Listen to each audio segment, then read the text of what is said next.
চলুন আজ প্রমাণ হয়ে যাক, সেদিন যে বলেছিলাম কারা পোকা আর শামুক পোকা মরে পেঁয়াজের খোসা দিলে, সত্যিই মরে কিনা একদম দেখাবো আপনাদেরকে। এখন একটু খেয়াল করে দেখুন, আমি একটু সরাচ্ছি হাত দিয়ে। এই যে কি দেখতে পাচ্ছেন এগুলো নিচে বলেন তো?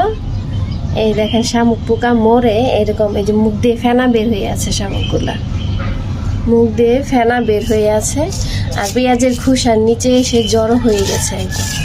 এই যে দেখেন এগুলো কিন্তু মরে পড়ে আছে এরকম, আর এই যে মুখ দিয়ে ফেনা বের হয়ে থাকে, ফেনা বের হয়ে তারপরে কি যেভাবে স্ট্যাচুর মতো আটকে যাওয়া আর কি। এই যে আমি পেঁয়াজের খোসা সবগুলা সরানোর পরে বুঝতে পারবেন আসলে আমার এখান থেকে একটু গাছ মাথায় বেঁচে যাচ্ছে, তো দূরে হচ্ছে তাই টানাতে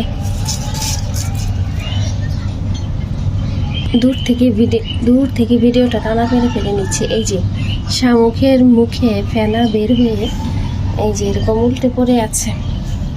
এই যে দেখেন কত শামুক হয়েছিল, চিন্তা করেন কত শামুক ছিল এখানে, সব মরে একদম এই এক জায়গায় উপরে জড়ো হয়ে গেছে। তা আলহামদুলিল্লাহ, শুধু যে বলি যে পেঁয়াজের খোসা দিলে মানে শামুক মরবে, এটা শুধু মুখে বলার জন্য বলি তা যে নয়, এটা কিন্তু প্রমাণ করে দিলাম, ঠিক আছে? আসলে আমি যেটা প্রমাণ পেয়েছি সেটাই আপনাদের সাথেও শেয়ার করার চেষ্টা করেছি, তো ইনশাল্লাহ এটা আপনাদের অনেক ভালো কাজে লাগবে। আর এই যে এই ধরনের পোকার আক্রমণ থেকে গাছকে বাঁচাতে পারলে গাছ তো এমনিতেই ভালো ফলন দেয়। এই গাছে কিন্তু আলহামদুলিল্লাহ এই দেখেন কাঁচামরিচ পাকতে শুরু করেছে, ডালটা উল্টালে বুঝবেন। এই গাছের মরিচগুলা নিচের দিকে থাকে, আমি নিজেও ঠিক দেখতে পাচ্ছি না, রোদের তাপ চোখে পড়তেছে, রোদের আলোতে মরিচগুলা নিচ দিকে ঝুলে ঝুলে থাকে। আর সাইজে কিন্তু বেশ মোটা মোটা একটা ভটকা মরিচ যেটাকে বলে, ভারী ভারী মরিচ, ভটকা মরিচ।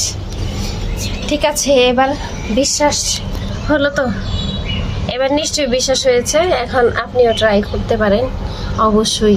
কি এইভাবে পেঁয়াজের খোসা দিয়ে অর্গানিক উপায়ে শামুক পোকা, কারা পোকা থেকে মুক্তি পেতে।